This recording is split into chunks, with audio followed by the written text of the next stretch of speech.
Whenever the BN government loses in any election, they always ask, what is it that the Malaysian Chinese want? 到底华视要什么? Today, I'm very happy that this is the first book in English to introduce Mr. Lim Lian Geok to the non-Chinese educated population of Malaysia.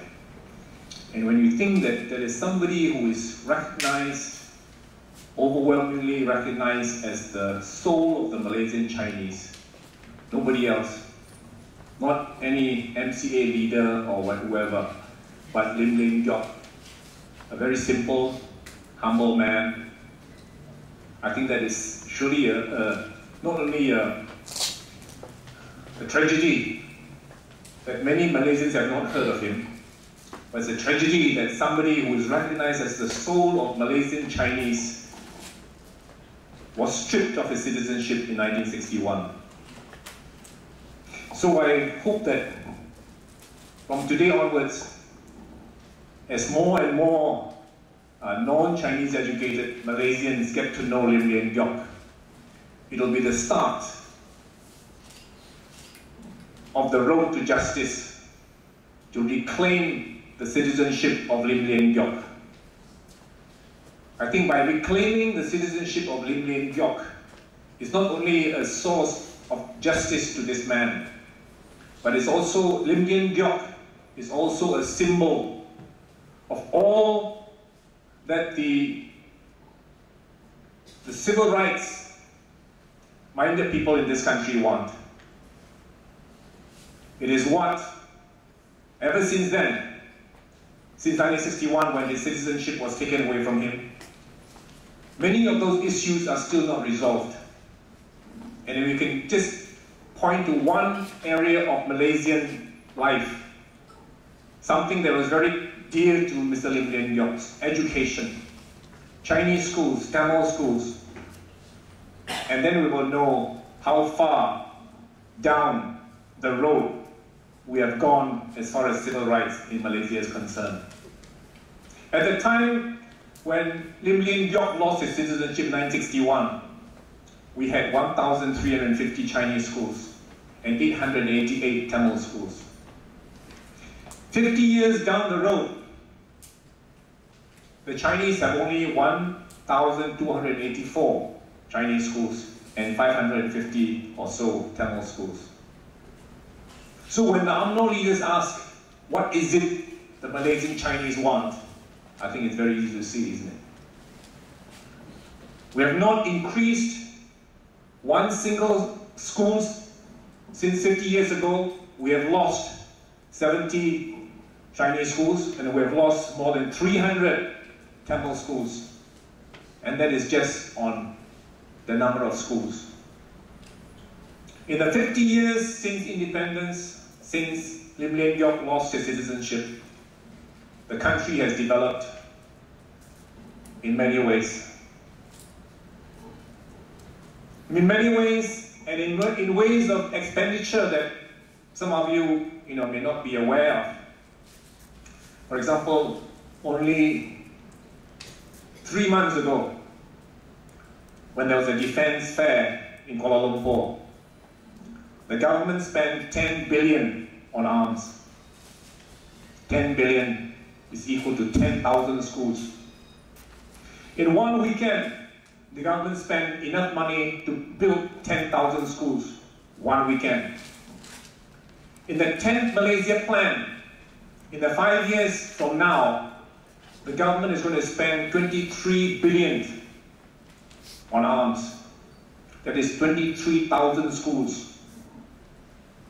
And you tell me, and you tell Malaysians that in the 50 years up to now, the schools have got a negative figure, not a positive figure. That is very disgraceful. And so I think the number of schools, the citizenship of Lim Lian Geok have become symbols of what the people who want civil rights in this country want. So I hope that in the 13th general election, reclaiming the citizenship of Lim Lian Geok will be an election issue. And I hope that all political parties, all associations, and all NGOs can give Lim Lian Geok back his citizenship. I think it's a bit late in the day to give him back his teaching permit. But I think his citizenship is something that should posthumously be given back to him. Justice, keadilan, is what we all fight for. And the justice that is meant for this man is because he's first and foremost a patriot. Mr. Tan Yu Sing has already pointed out. He was one of the earliest far-sighted Malaysian Chinese in this country to have not only a keen sense of civil rights, but to have a very keen sense of putting Malaya first. Imagine, remember that Lim Lian Geok was born in China, but he was one of the first Malayan Chinese to call on the Chinese people in this country to put Malaya first. Not only that, he shed blood for his motherland when he was working as a volunteer in Singapore. I wonder how many UMNO leaders who are today shouting about patriotism, raising the Chris and etc. How many of these UMNO leaders have shed blood for Malaysia, for Malaya? I think you can count on your fingers of your hands how many they have. He was one of the first to call for Chinese school books in this country to be Malayanized. That was a very important step in the development of the national curriculum in this country. He was one of the first Malaysian Chinese leaders to show a deep concern for the Tamil schools and the Malay schools. Remember that during the time of Lim Lian Geok, there were very few Malay secondary schools. And he was one of the first. And these are all in the documents of this book. You can read, and remember to read the dateline of those articles. In those early days, he was concerned about Malay secondary schools. He was concerned about the standard of living of the ordinary Malays in this country. And he was especially, there's a story about the Malay Han Tua, who was a student who was going to Nanyang University, and he was ecstatic upon hearing that he was going, and asked the Chinese to donate for his scholarship. So when we think of all this, and all the civil rights today, and we think that, for example, there are schools like Institute Mara University, which has an enrollment of more than 100,000 at any one time now, in which no non-Malay is allowed to enter. And in fact, my detention order mentions that I had questioned this policy in 1987, and that is why I was detained under the ISA. That is an answer that we want from the government. What exactly do the Malaysian Chinese want now? And there's also the question of financial allocation to the Tamil and Chinese schools, besides the number of schools, etc.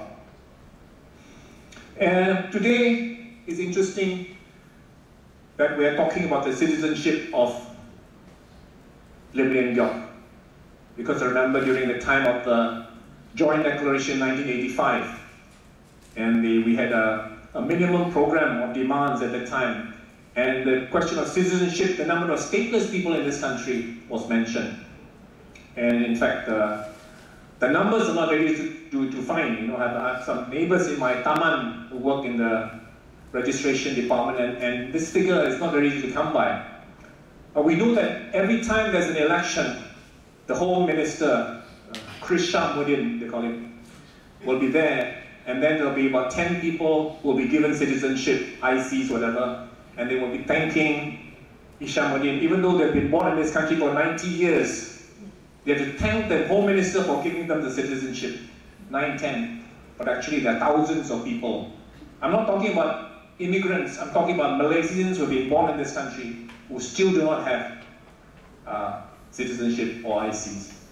And even our friend C.C. Yong, Chu Jin Xiong, who was a former Adun in Johor. That's not an IC. You know. This is today. And there's a friend of ours who was a parent of one of our students in New Era College, who fries kway teow and batu pahat, the same boat as C.C. Yong. And this is a question of civil rights we're talking about. And I was looking at through many books yesterday to see where I could get some figures about citizenship, and I came across this book written by Miss Anne Munro Kua called Authoritarian Populism in Malaysia. It's quite interesting.